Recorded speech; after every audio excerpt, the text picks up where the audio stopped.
Okay, maraming nagtatanong sa ganito mga kamukil. TV console yung ating tinitira ngayon. So, ang tanong nila, magkano talaga yung budget pag nagpapagawa ng ganito? So, masasagot ko dyan mga kamukil, magdidepende po yan sa design ng ating ipapagawang TV console at lapad niya. Kung gaano siya kalapad, gaano siya kalaki, magdidepende yung gastos doon, no? Yun, doon po talaga magbabase yung ating mga gustong ipapagawa. So, ito mga kamukil, aalamin natin to kung magkano talaga yung gastos nito. Yung mga materialis uunahin natin mga kamukil. Yung pinapadikit ko, yan po yung tinatawag nating no more nails. Yung isang buti po niyan, mayroon 200 plus, mayroon ding 150. No, mahigit 150 yung isa.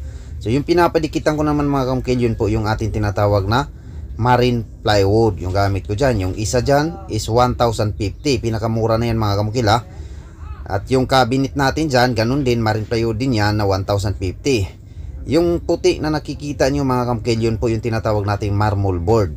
Mahigit 2,000 plus yung presyo nyan. Tapos yung nakadikit sa wall na parang black yung kulay, yun po yung tinatawag nating WPC. Yung isa nyan mga kamukil, nagkakahalaga po ng 400 something. Pababa mga kamukil, 300 plus hanggang 400 plus yan yung presyuhan yan. Tapos may dinidikit ako dyang ilaw na nagkakahalaga ng 2,000 plus mahigit. Sali pa natin yung mga wires dyan. Ayan, sali pa natin yung wires dyan mga kamukil. Nagkakahalaga din siya ng 500 plus, no? So, nagkakaroon tayo ng marble board dyan na dalawa. Umabot yan ng 6,000 mahigit mga kamukil. Yung marble board, kasali yung pampadikit nya. May ilaw tayong shadow light ng 2,000 plus. Tapos 4,000 plus naman yung nabayaran natin sa PVC. Yung marine plywood na dalawang piraso yung nabili ko dyan.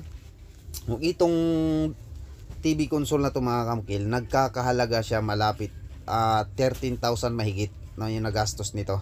So kung isali pa natin yung mga konting pako na nailagay natin dyan, switch, aabot talaga siya ng mga 14k.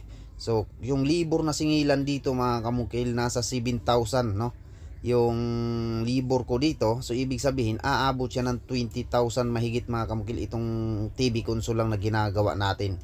Tapos dagdag pa natin tong mga hinges mga kamukil itong ating ginagawang cabinet. Yan mga kamukil, napapansin yung cabinet natin WPC din yung ginamit kasi yung gusto ng may-ari is walang masayang na materialis. So gusto niya pambalot sa magiging hanging cabinet niya o floating cabinet is yung mga tirang WPC, wag na lang daw kulayan. So yung plano ko sana dyan mga kamukil, kukulayan siya na magkatulad siya ng marble board. So yan na po yung pinaka-forma niya mga kamukil ha. Mahigit 20,000 yan. Pero hindi pa yan tapos mga kamukil. Dito sa pinakagilid, yung may white nakikita nyo, sagad yung ating WPC dyan na black, no? Hanggang dito dyan sa kabila yan, no?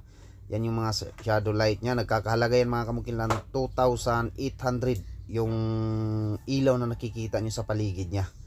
So sinusuma o tutatali natin to lahat mga kamukil, kasali libor, nagkakahalaga to ng 21 to 23,000 mga kamukil itong ginagawa nating TV console. So yan lang po, sana maliwanagan kayo. Depende po sa laki mga kamukil yung ating gagastusin. Okay?